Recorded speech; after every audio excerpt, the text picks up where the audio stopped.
Right, so shoutout. Andito kami ngayon sa may makina. Dahil bubuksan namin yung tangke, manhole ng afterpeak. Ang manhole ng afterpeak guys, yun yung sa pupa na tangke. Yung ginagamit pang balas. So bubuksan namin ngayon dahil nandito kami sa dry dock para ma-check ng mga taga shipyard. Ito, mahirap kasi matagal na itong hindi nabuksan. Kaya pinapahirapan kami ng pare. Siguro upos na naman yung bahaw ngayon.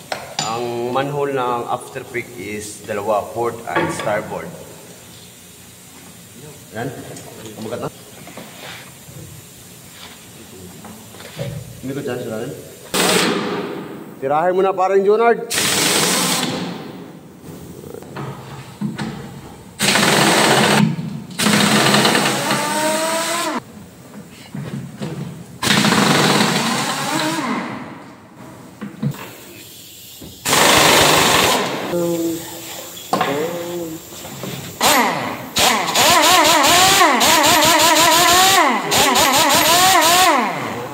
Para naka Z1000 ba?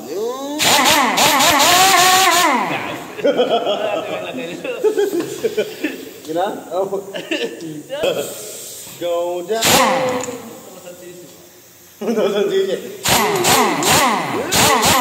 Sabi ng mga bata, boss, bumbang!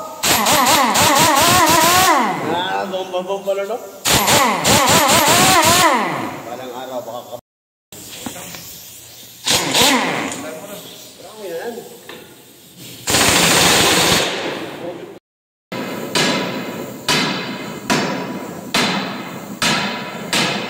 Bukas ka rin sa wakas. Pinahirapan mo kami,